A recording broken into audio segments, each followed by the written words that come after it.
My name is Chase Rockman, and I represent vehicle number 21 for the ASME Human Powered Vehicle competition. And I represent the UW Madison team. And the vehicle name is Beefcake. Through this presentation, I plan to take you through the progress that we've made in the manufacturing of this year's design. I also plan to take you through the RPS testing and performance testing and the future plans that we have for being able to finish what we started this year. The progress that we made on the frame and the roll protection system is that all of the aluminum material that was intended to be used in both of these pieces were completely coped and water jetted and prepped for TIG welding. You can see the progress there in the bottom pictures. The one on the left is the beginnings of the roll protection system. The one in the middle is a few of our water jetted pieces, including some of the dropouts for the drivetrain.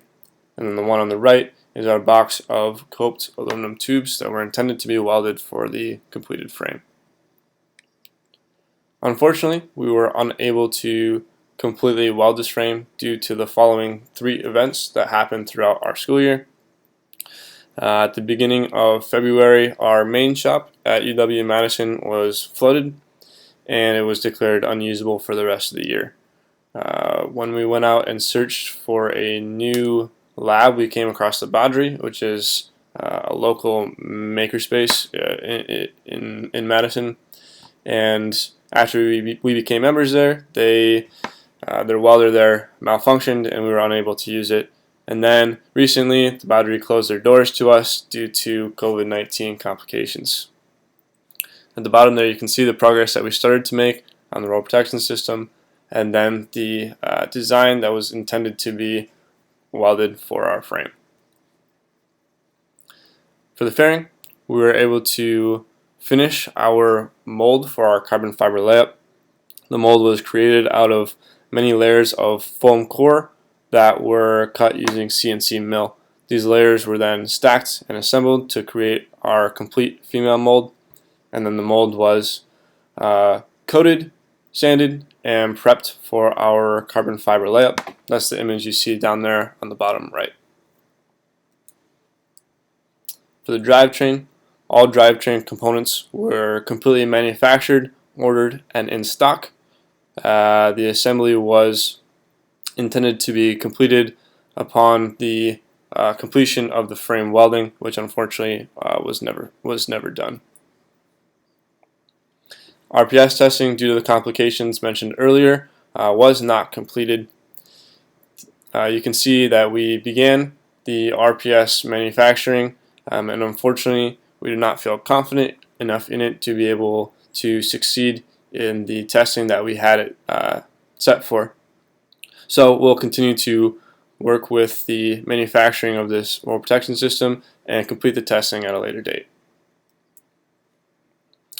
We did, however, complete performance testing, not on Beefcake itself, but on a design that is very similar to it. We just used a bike from a previous year that has a very similar model to Beefcake. But the intent of this test was to figure out if we should use narrow wheels or wide wheels during competition, and if we should utilize the newly added bypass obstacle, or if we should just completely avoid it.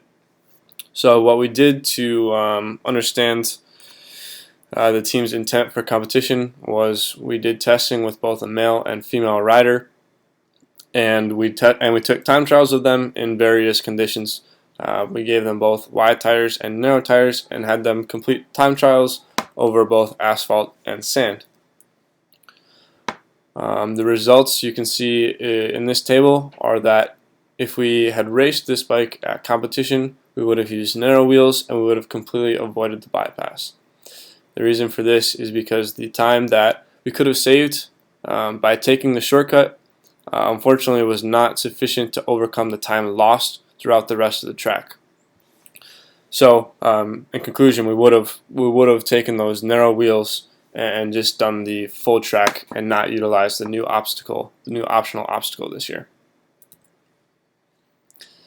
In the future, we plan to completely weld the rest of the frame and assemble all drivetrain components on it so that it can be rideable. We also intend to finish the foam core mold and fill it and finish the carbon fiber layup so that we can create our fully enclosed fairing. The design for that you can see on the bottom right has already been picked out, and the wrap for that was already created. We also intend to complete the RPS testing and then redo the performance testing once we have our completed frame. And then, if everything goes to plan, hopefully we can take this finished assembly, we can take Beefcake and ride it at the ASME eFest 2021 Human Powered Vehicle Competition and compete against the other teams there to see how we stack up. With that, that concludes the UW Madison submission for the 2020 ASME eFest. Thank you.